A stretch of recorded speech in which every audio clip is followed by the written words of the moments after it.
Welcome back to the Grand Solar Minimum channel. Today is Saturday, August 18th, 2018. Today I'm joined by once again our very special guest, Henrik from the Danish Grand Solar Minimum. How you doing, Henrik? I'm doing fine, thank you, and I hope you are too. Very well indeed on this pleasant Saturday afternoon.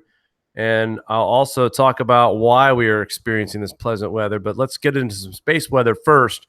Our solar wind speeds today have dropped just a little bit. We were in the 500 kilometers, but now it's slowed down to 490.8 kilometers per second. That's solar wind speed, a density of 6. Taking a look at AR 2718 staring straight at us is very small and is decaying. It's now sunspot number 11.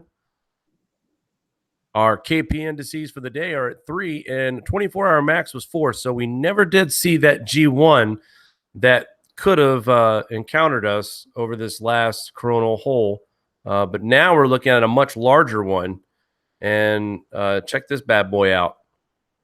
So we should see the effects for this one somewhere on the 21st to the 22nd. But this is expanded from what we had seen for what I reported on, I think it was Thursday night. This is definitely expanded. So here we have our sunspot right in the middle of this monster coronal hole. And here in the equatorial region, this right here will be affecting Earth's magnetic field for sure. And this will brush the southern part of our magnetic field. So we will keep our eyes on what kind of possibilities this could be. A little bit elevated solar winds. Could bring another G1 possibility, but again, nothing official. The G1 that they forecasted for in this recent coronal hole that we are now no longer dealing with really didn't form to much. And here we take a look at the SDO in motion. And as we see that coronal hole kind of growing, a little bit of a release there. Not sure if considered too much of a CME, but at right about this part right here, let's see if we see it. A little release there from that sunspot. So it could be a minor CME. We'll know here sooner or later. So far, nothing expected from that explosion. And looking on the eastern limb, we're not seeing any kind of serious activity right now. So if we do get a sunspot, it will happen to be one of those that just kind of pops out of nowhere like we've seen many times so far in this minimum. Take a look at our TSI reading for August 9th, 2018. Our totals are looking at 1360.733. So our values are dropping ever so slightly as we had a couple of days of increased output from the sun. But again, we're talking very little, very, very, very little output change when you're talking about TSI. Got some articles to go over. And the title today is Media Blackout and other things that we were talking about. But the media blackout thing is concerning. I was telling you guys at the beginning of this broadcast that we are experiencing some pleasant weather here in upstate New York. And it's been very hot and muggy. As you see here, we have temperatures right around, it looks like, in the 70-degree range. We just now hit 70, I think, in where I'm at. 71. Queensbury's at 73, 69 degrees. Less humidity. And the reason for all this was last night we had a pretty nasty round of severe thunderstorms that ran through the area. I will tell you this. I scoured the internet today before our show, and I could not find anything about central New York and upstate New York with the severe weather that we had last night. The high gusts, there were areas that reported winds of up to 60 miles per hour, pea-size and a quarter-size hail. And that's not that big of a deal. But in this area, it's not that usual either.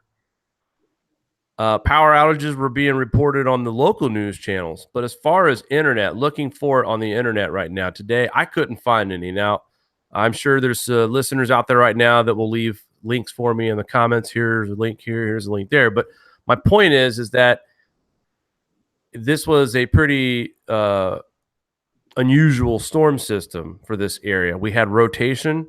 Several storm cells brought rotation of possible tornadoes. That doesn't happen here in central New York and upstate New York. Driving over to have dinner with Mari's family last night, we were out in the car around 6:45 p.m. Eastern time. It felt like a cloudy evening right before sunset. It was that dark. I mean, Henrik, you would have thought the sun was literally setting at that point because the cloud coverage was so heavy and thick, and the lightning was super fast, like camera flash bulbs everywhere. But yet, not a peep. Not a peep that I saw today on any internet articles. No one's covered it. There was flooding. There was large amounts of rain. I know we probably saw a good 3/4 of an inch to an inch within a half hour where we were located. This area is in sort of a drought. We need it. But again, I don't, looking through other articles too for other areas, there just wasn't that much that we're reporting about the weather right now. And there's been plenty happening around the United States and elsewhere. But anyway, enough of my rant. I just thought I'd share that, you know, a big deal storm came through last night, presented some dangerous situations and power outages. And then also we had here in Watertown, Wisconsin, 4 people have been rescued from vehicles in Watertown area because of flooding. Fire officials have confirmed. Parts of Wisconsin reported nearly 9 inches of rain as heavy rain dominated the morning. Now, 9 inches of rain, and I think there was, 14 hours. That's a lot. That's 3 times the amount I think most states or most cities get in a month. And they got it in 14 hours. I mean, is it me or does it seem like there seems to be a higher uptick in frequency of these rain events where this isolated area gets 2 months of rain in minutes or hours in this case? Even so, 9 inches in 14 hours is impressive. Yeah. I can only say Henrik Svensmark. You know, the cloud formation. Yes. And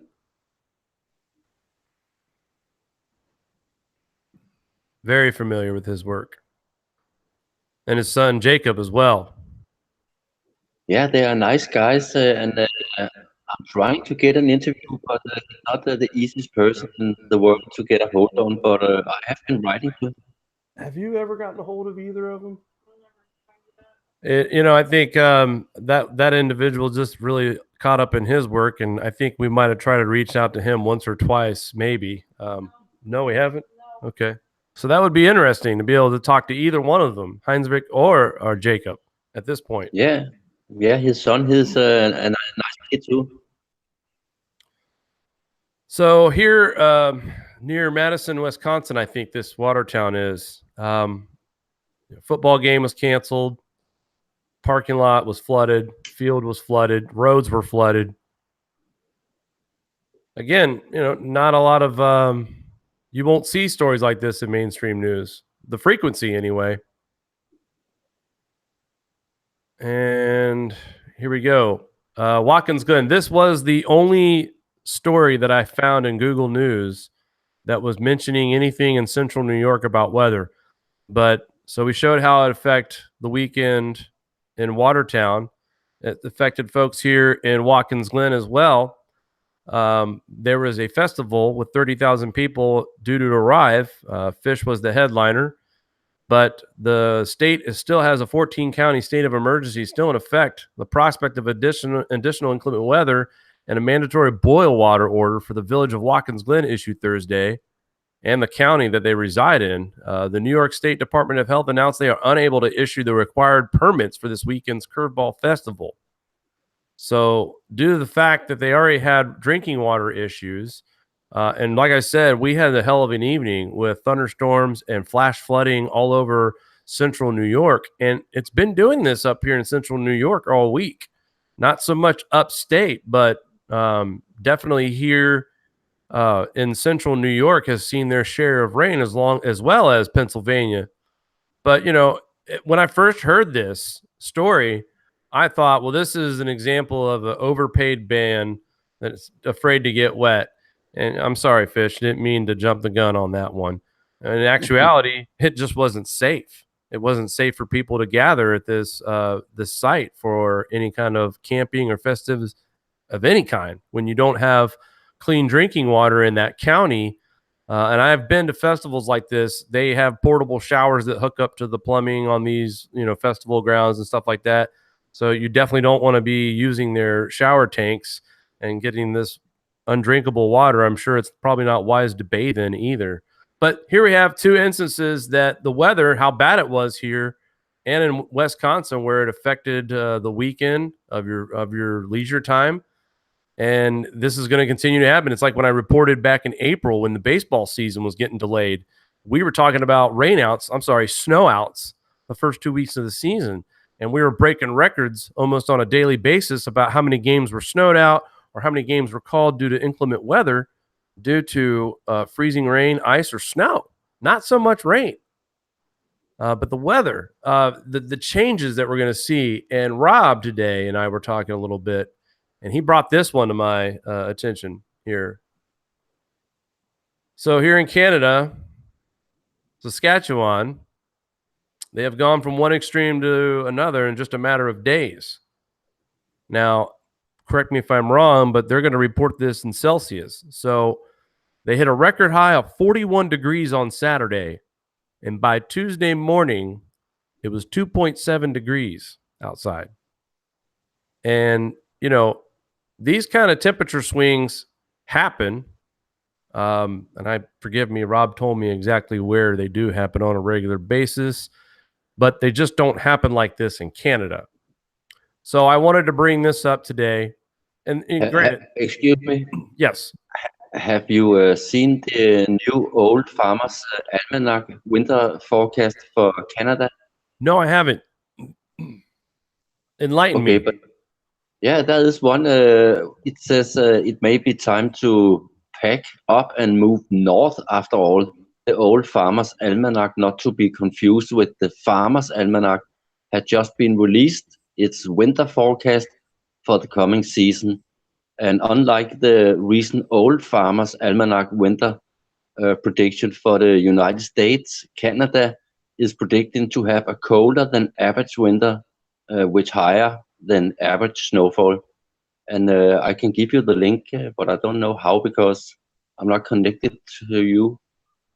But I've just found it now. There is a lot more I can see, but it's going to get colder in Canada somewhere.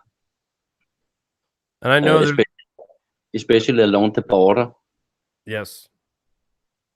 I know there's parts of Canada that will experience warm temperatures as well this winter. But the fact that you're talking about higher than average snowfall, and last year we heard that too, and there are parts of Canada that have even seen some snow in July as well. So is it an indication that snow cover is slowly drifting south, closer and closer to the U.S.-Canada border, where we're going to start to see an uptick in our snow? Because I think last year was just an appetizer, if you ask me. We haven't had a winter quite as active as that we had last year for 2017 and 2018. And if the trend continues with everything with sunspot counts and ocean temps, and if the trend continues where it's going right now, it's a matter of time before we break into a pretty cold winter and a pretty snowy one in certain parts. Not everywhere, but there will be some cold records broken this year. I believe that, not just here, but all over the world. We've seen record cold in the Southern Hemisphere right now, and a lot of people think that we're going to get that and a little bit more. So we'll just have to keep our eyes on it. Yeah, and there's a lot, let me say, a lot of predictions out right now if you are searching the internet, for winter forecasts. So beat yourself up. Yeah. Friday evening storm that brought lightning, heavy rain, winds, plenty of rain, left thousands without power in North Jersey. This is the same storm that ran through central New York and upstate New York. As about 9 p.m. Friday, that is, there were about 2,400 PS&G customers in Bergen County without power, 2,300 in Essex County, and another 2,000 in another county. So, I mean, we're roughly talking less than 10,000 people without power. Still, National Weather Service issued a severe thunderstorm watch in the area until 11 p.m. that night. Bergen, Passaic, Essex, Morris counties are all on watch for storms along parts of New York and Connecticut. This was for last night. So the heat advisory also earlier in the day with high humidity, that's what we've been experiencing. These storms have brought in much cooler air mass in this area. But this was all I found for Friday night and storm-related topics for this area when there was lots of flooding. There were lots of breaking in during regular programming to let us know about flash flooding. Lightning strikes were everywhere, and high winds and hail, and even some rotation. So an unusual storm. It doesn't get a lot of press. Taking a look at some watchers. Another earthquake to talk about. Thursday, we reported a couple of 6.6 and another 6.6 the following day. Here's one that hits Costa Rica. A strong and shallow earthquake registered by the USGS at 6.1 hit Costa Rica at 23:22 UTC time on August 17th, 2018. It says here the depth was about 27.3 miles. This earthquake can have a low humanitarian impact based on the magnitude and the affected population and their vulnerability. And once again, kudos to the watchers as they break it down, like always, with population stats and historic earthquake information for that region. It even tells you a rough estimate of people who actually felt this. And I haven't seen too many register in this category, but it says here for strong, which is a yellow, about number 4, 1, 2, 3, 4, 5, 6. Sorry. The number 6 there, as far as the level goes, and 25,000 felt strong shaking in this one, and 165,000 felt moderate. So this was a strong quake for sure. But again, great job by the watchers for all their statistics and the amount they put into their work. I think there was another earthquake. The brief report here talks about post-tropical cyclone Ernesto. As we see it making its impact, it's going to be an all-rain event. Nothing too serious. Just some heavy rain. Maybe the wind will pick up a little bit. But this will be the first tropical system of the year heading towards Ireland and UK. That's probably a good thing, wouldn't you say? Yeah. Tropical storm Bibikana, I think, hits Vietnam, flooding homes and cutting off villages. Tropical cyclone Solik forms heading towards same areas of Japan that we've already reported just in the last few days. Here's the track. It seems like they're getting one right after another out there. Oh, did you say Japan? Yeah. Kyushu. I have something about Mount Kurodake in the central Hokkidat, I think it's called. It's covered in snow, and it's the earliest snowfall since 1974. Oh, I saw that at 6.2 feet elevation. Yes.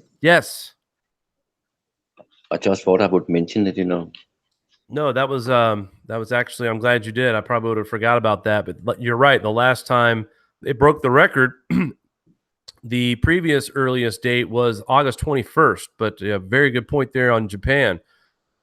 Parts of eastern Spain underwater, heat wave abruptly ends, and I'm telling you, that is relief. These people are probably not happy with the flooding, but the temperatures have been brutal there. And here is that snow that Henrik was just mentioning.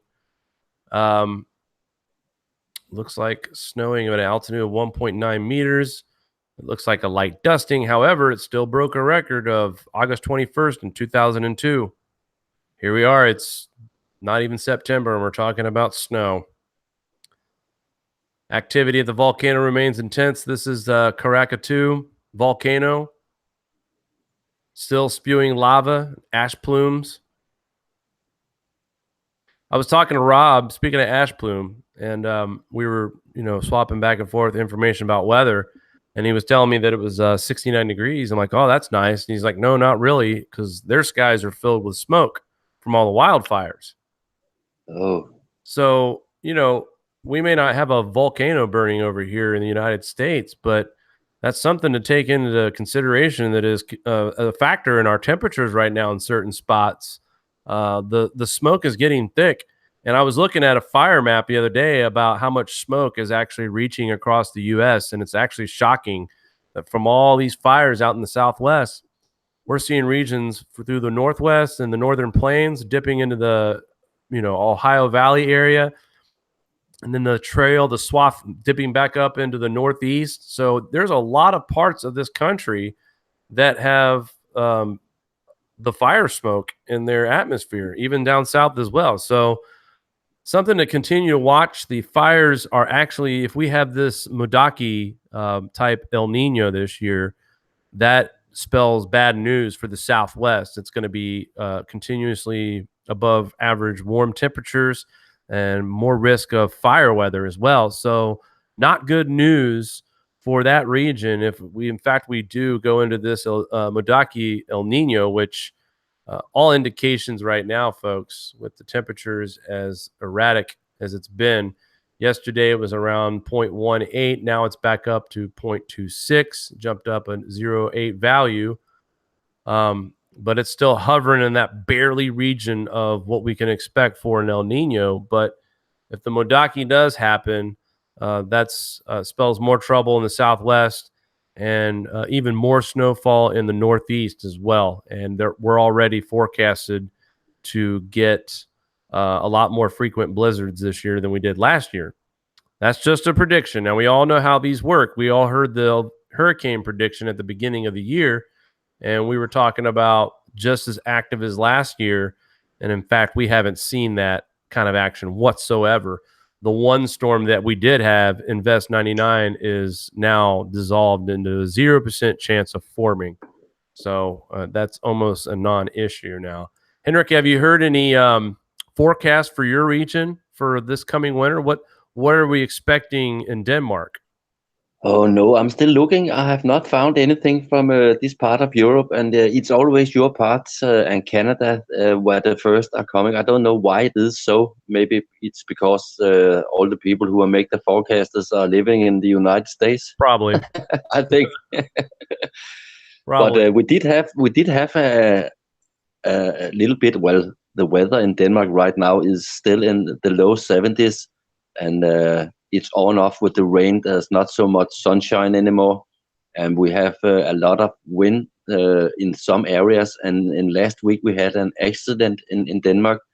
An elderly man on a motorbike was out in in some kind of festival, and then the wind blow up a tent.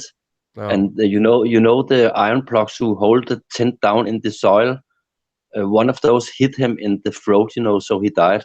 Oh, that geez. was a very unfortunate accident, That is unfortunate.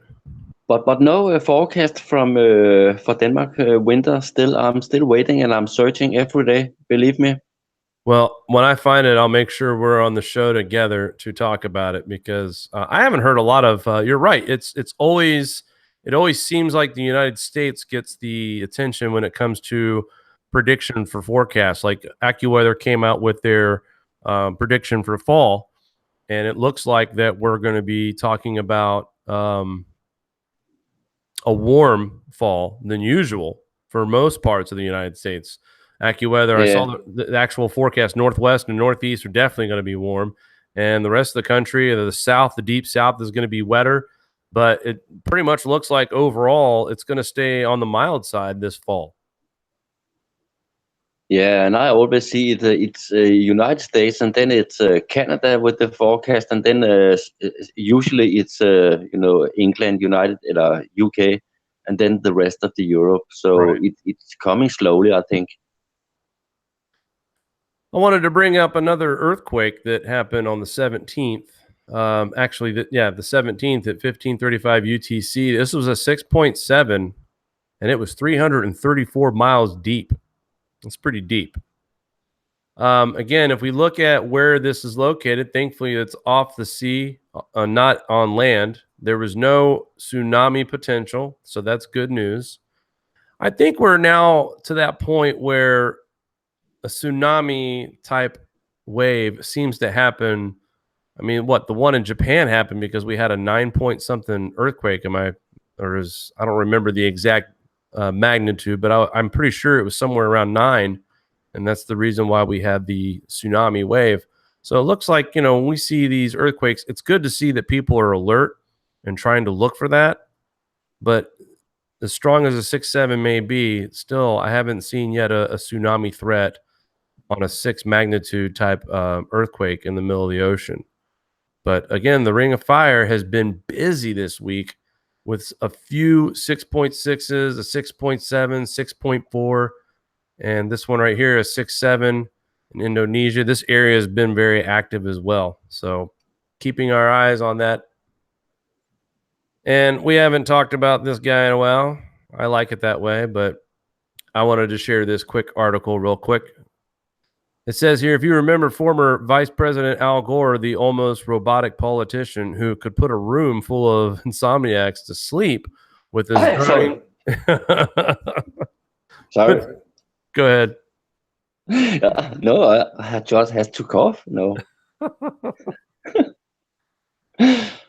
So we already know all that about how boring Al Gore can be when he talks, just opening his mouth. He goes, I didn't think I'd ever see Al Gore in front of an audience in a church shouting, hallelujah, praise God, with his hands right over his head, but I did. Gore was featured. He was the featured speaker at the mass meeting of ecological devastation sponsored by North Carolina Poor People's Campaign, a national call for moral revival, and followed former North Carolina NAACP president, Reverend William Barber II, at the podium. Barber is a tough act to follow, he preaches. In the old-time tradition, whether it's about being saved or, in this case, about environmental devastation and poor people, Gore did his best to keep up the shouting and get the crowd going. There was a lot of audience participation.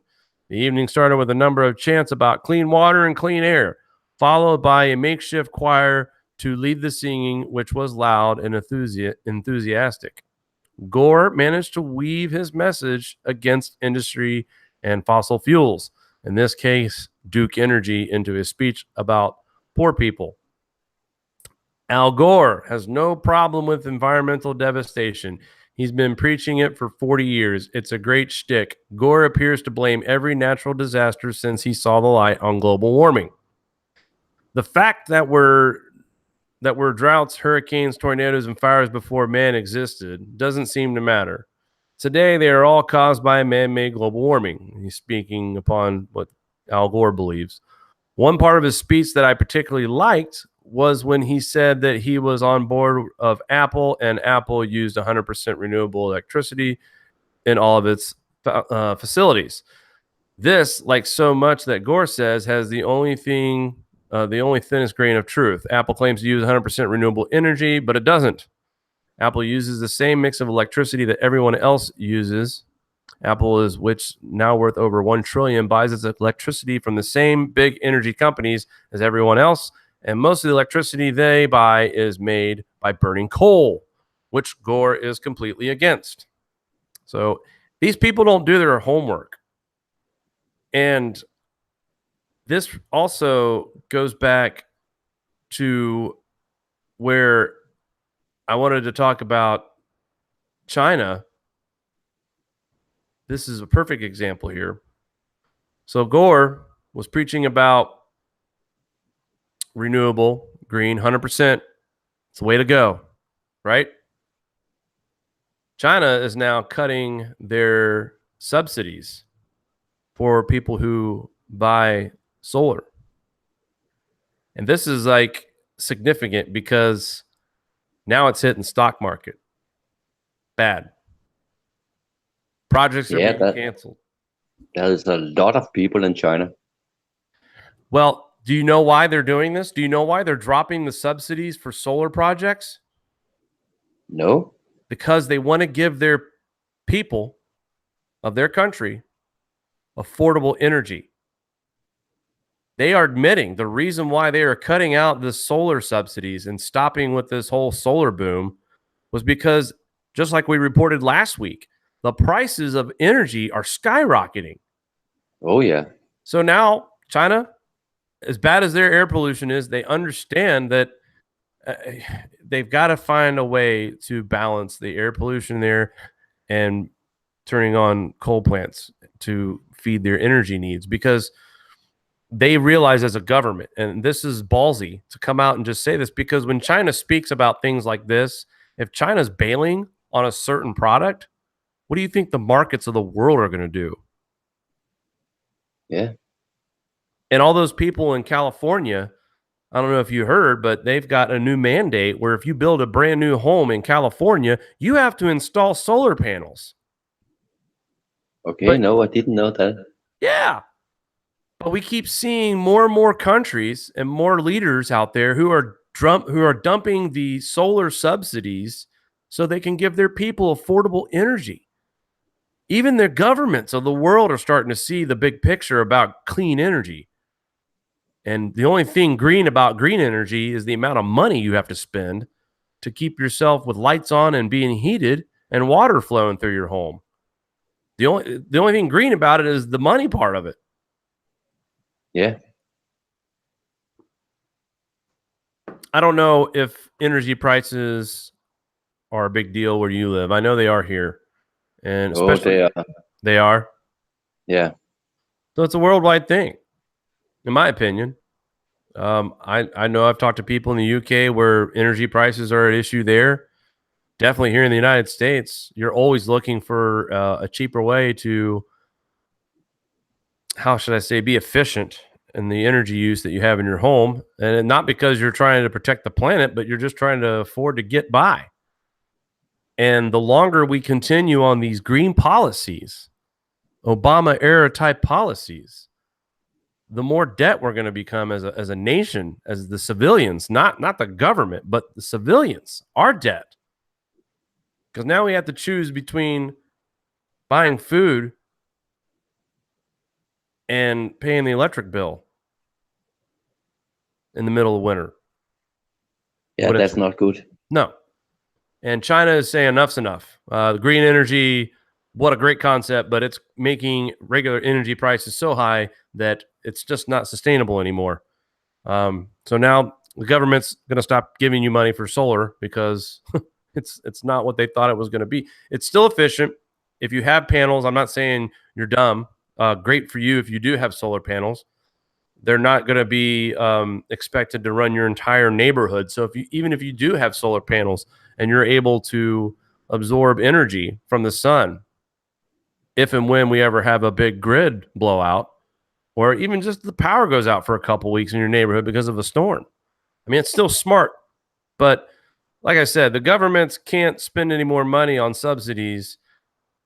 And on top of that, it's just getting too expensive for its civilians, its citizens, I should say, to be able to afford energy for their home, to heat, to light, to everything that you need. So just another example how people are bailing on this whole solar boom.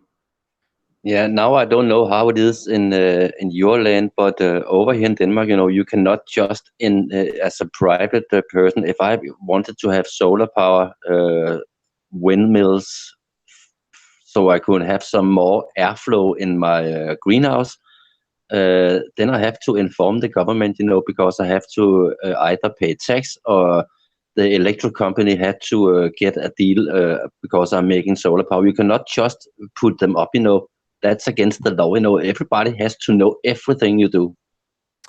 I'm telling you. And you know why? That's because they know that electrical power plants in the world, they are so much in power. Yeah, well, I was just going to say it doesn't matter if you are self-reliant. The government's going to find a way to put their hands in your pockets and grab what's left. Yes, exactly. And I hate to be a doomsday guy, but I think the more people that are learning about this topic, grand solar minimum, and the possibilities of grid failures because of collapsing magnetic fields around our planet, the sun, low output, vulnerability to solar flares. We can't sit here and act like the Carrington event could never happen again. But in a way, I kind of hope what we can do this time around is remember how far away we got from where we're supposed to be. And that is once we can't rely on the grid to supply us with power, we have to do it on our own. So Yeah, and continue. you remember one of the first shows we did together where I told you that in Denmark, in this part of the country where I live, the electrical bills will be doubled up in 3 hours every day in 3 months from 7 to 20 in the evening. Yep. It's so stupid, you know. I do But we will remember come that. back to that when we get that time, because I'm going to do a lot of things not to use any power in these 3 hours. And, you know, where I was headed with why it would almost be a good thing if we had to start over again, because the people that do know how to be self-sufficient are also the type of people who are, I think a lot of you out there are very eager to educate people on how to sustain alternative energy on your property, on your ranch, whatever it may be. But the way we get robbed right now, the best thing that could happen to us almost right now is if we become self-reliant on energy, because right now, the way it's being ran, it doesn't matter if you can install solar panels to save you with the electric company. Well, that pisses off the electric company, I guess, so much where the government has to step in and tax you. And I wouldn't be surprised if a portion of that tax money went towards the energy company because they weren't getting their fair share because you're smarter than the average bear. And that, to me, that's punishing someone for being brilliant. That's ridiculous. That's not how you want to treat people who are coming up with solutions that could cut back for everyone, but it's it's not affordable for people to go green completely. It's not affordable because the government will make it very difficult for you to even function as a civilian if you don't follow their rules and hook up to their utilities. I saw a story where a guy in South Carolina was condemned from his own trailer on his own property because he wasn't running any electric to the place and he wasn't running any running water to the trailer. But he had a system that worked and he wasn't polluting anything and he wasn't littering. Everything he was doing was natural. It was amazing how he was able to be so self-efficient, but the government banned him from his own property and trailer because he would refuse to hook up to their utilities. Absolutely nuts. Yeah, and another thing that is nuts is that they are criminals. You know, they are taxing us for CO2. And I have said it before, if you take all the emission from factory cars, planes, trains, whatever, and you take the CO2 out of that, then you are left with benzene, cadmium, carbon monoxide, and a lot of other stuff, all the poison stuff. The only thing I have taken out is the healthy CO2. If you take 2 rooms and put people inside them, and you put CO2 in one room and all the other stuffs in the other room, who do you think survive? Right. It's so simple. The carbon taxes are ridiculous. And I was going to talk about the coral bleaching and how, result of recent man-made global warming. That's what we were told.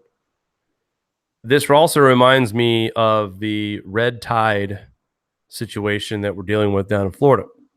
Now, when I first saw a posting on Facebook from one of my friends, the person that she was sharing the post from was very anti-Trump and anti-corporation. So it already kind of rubbed me the wrong way. They were just blaming everything on corporations and government. But I'm starting to see the sensitivity to things on that. And there is some speculation that these sugarcane companies out there that are dumping their chemical wastes into open water sources and lakes that channel out to the ocean, they believe that this may be creating this toxic algae bloom to happen at a very large rate. And, mainstream media is not speculating anything to be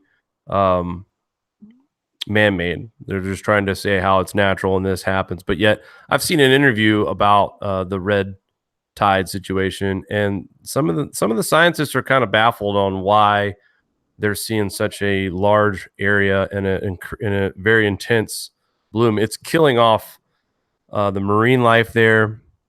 60% of the businesses in that area have had to close because the smell is just unbearable, and it's not safe to breathe either. Apparently, if you get in this water with this algae, you're going to, obtain some skin conditions. On top of that, it's very toxic to breathe in the aroma that's in the air, I guess, from this algae. The whole situation's unsafe, and people in Florida are very upset, and they're losing money too. It's hurting their economy, and that when it hurts your economy, that means it's hurting families.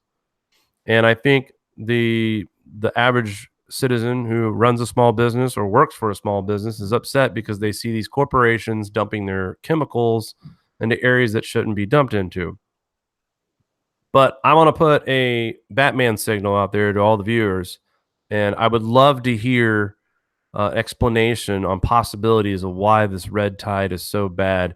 Is it a combination of man-made and what's happening in our ocean temps, or is this purely 100% natural and natural only? And what would increase the level of intensity of this bloom? So anybody that could come up with an answer, either leave it in the comment or you can email me at jake@thegrandsolarminimum.com and just give me a write-up or possibly an article that would link me to why this is so widespread, because I'd like to cover it. I'd like to see what actually is the reason why we're seeing this. A lot of folks that I've seen on TV can't explain it right now. So, and the final article I was going to share real quick. Here we have SDOs makes a stunning portrayal of the sun's magnetic field. This is from the cool stuff department in NASA. Nice picture. Yeah, recent as well. That's the two that's the two coronal holes that we're watching right now. And you were talking about this before we went on the air, but a lot of talk here lately about the Parker project and how it's going to be measuring solar wind speed and plasma density and just measure the temperature of the corona itself. I'm excited. I can't wait till we start getting information back from this probe. Yeah, I'm excited as you are.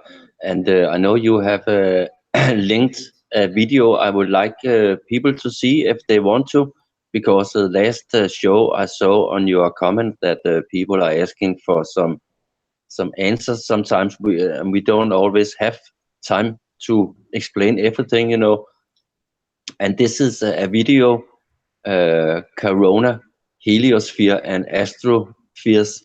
And it's recorded at the Heliospheres Summer School held at the University Corporation at Atmospherics Research in Boulder, CO. And it's a program in 1 hour and 36 minutes where they are explaining, well, almost everything you can imagine.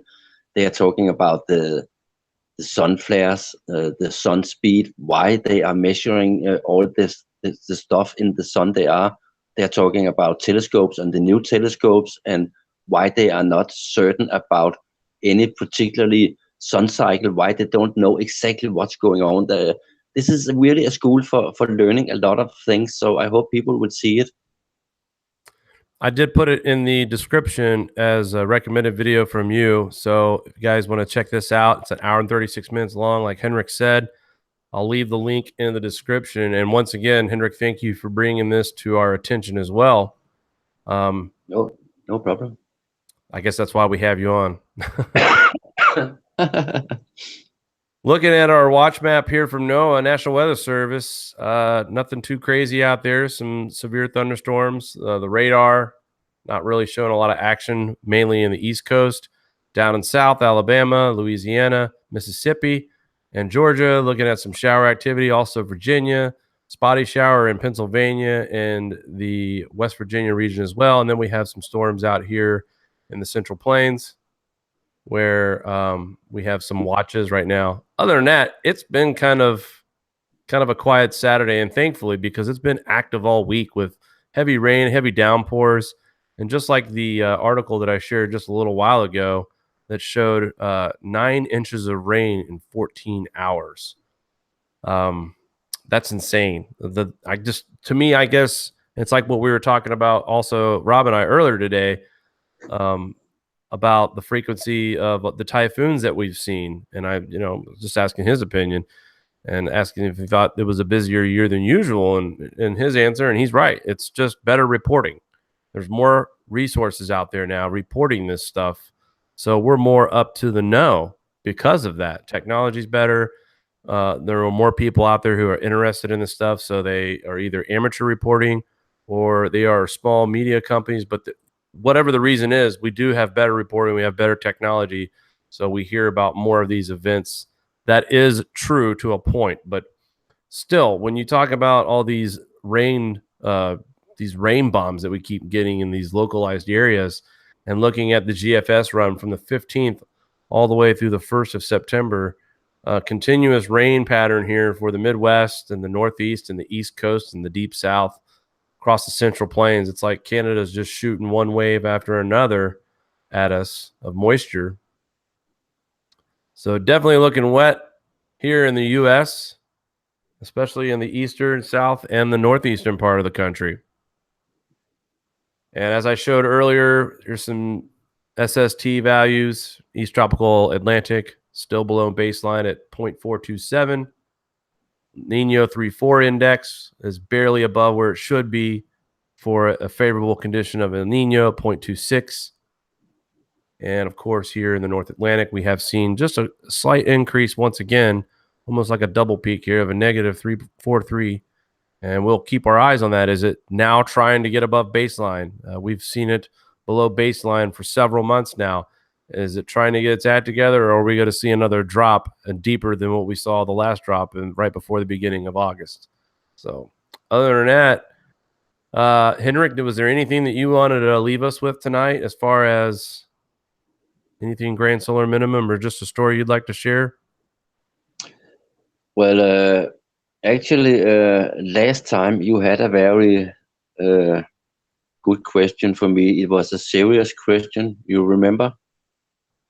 Oh, boy. You asked me something. Yeah, and I have a question for you today. But before that, I will just say to everybody, don't ever, ever mess with Sony Music. Back in 2012, why are you laughing? This is not funny. It's Sony Music. Yeah, that's not funny. Sony Music is the fucking mafia of music, They shut down my channel, just because I was uploading a lot of their music. And you know what? You should never, ever mess with Sony Music. They will kidnap your mom and they will steal your shoes, and it's not worth it. Wow. Don't do it, okay? Okay. Won't do that. Staying away from Sony Music. Don't do that. And now, Jake, I have a question for you. Okay. Jake, under the last show, did you grab my ass? Did I grab your ass? Yeah. On the last show? Yeah. I don't believe so. Do we want to? Not really. Thank you. Somebody said I wanted to grab your ass? No, it's just because, the other night I saw a movie called A Night at the Roxbury. And I think if everybody don't have a good laugh in a long time, they have to see this movie, Oh, boy. That's hilarious. I promise you, you will never regret you have seen that movie. Look it up, A Night at the Roxbury. I will do that for you, but I'd seen the Saturday Night Live skits, and that was hilarious to me. And I honestly just don't know if I could tolerate an entire movie. The soundtrack in that movie is so cool. So cool, it's just, 90 music all the way through, even when they are driving in an elevator, that's right. Very good. Well, I will definitely check that out. We all do need to laugh. So I haven't watched the whole thing. I've watched parts of it. It was funny, but for you, Henrik, I'll rent it and or buy it, and I'll watch it for my viewing pleasure. Thank you. No problem. Well, I know I have a weird form of humor, but you gotta remember, I have seen more videos and movies from United States than from Denmark. So I have been growing up a little bit with Andrew Dice Clay and Eddie Murphy. Oh, my God. Especially Andy Dice Clay, I mean, I saw him so much, and I was so big fan of him. But I know he was a 60s little mother effer, you know. But To say the he was, least. yeah. But he said some funny things now and then back in the times when I cannot stand to see him now, you know. It's I think, how could I see him? Well, he actually did one good movie, you know, the Rock and Roll Detective Fort Fairlane, I thought it was called. That was a pretty good movie too. I will say I was a fan of Eddie Murphy when he did stand up. Oh yes, And when oh he yes, did Beverly Hills Cop. After that, I'm not a fan of his Disney movies or anything like that. no, But Eddie Murphy, to me, was one of the best stand-up comedians, along with Richard Pryor and George oh Carlin. Richard, yeah, Those three in my mind are the mecca of stand-up comedians. But yeah. but Andrew In Dice Denmark, Clay, man, you talk about against the great. He is very abrasive, but you're right. He has said some shit that's funny back in the day. He was funny when he first came out. He was that shock comedy. yeah, Like, oh my God, I can't believe you said that. yeah, exactly. All right, well, so that's good. I'm going to go ahead and wrap it up on that note. Henrik, thank you again, like always, for joining us on Saturdays. We appreciate your time. We appreciate your company. And thank you for your insight as well. You do provide links and articles as well as other people that volunteer with GSM. But again, thank you for joining us again, Henrik. Well, absolutely no problem. Before we leave, Mari, did you want to say hello or anybody as the chat? Tell everybody. I just want to say hi to everyone in the chat. They're correlating with you today. They're actually listening today. We're not off tangent, like talking about stuff. So, yeah, a lot of different people are discussing the red tide issue in correlation to the ice age and stuff. Starman says there's correlation with El Nino and all that. So I am not well versed on that topic. I am definitely going to be digging into that. And Rob has some things he's going to be sending you as well. Oh boy! And I'm wearing Oh my a God! shirt that has a cat with a unicorn on it. That's all I'm saying. They are. There you go. They are. Can we remake the show? Rename? What do you want to rename it? No, remake, make it over. They are listening. Can we do it again? We'll always do it again. Okay. All right, guys, that's going to do it for us today. Thanks for tuning in to Grand Solar Minimum Channel. We will be off tomorrow. We'll be back to our normal live broadcasting on Monday, probably around 8 p.m. Eastern time. Until then, have a great weekend, guys. We'll talk soon. Yeah, don't mess with Sony Music. Don't mess with Sony Music.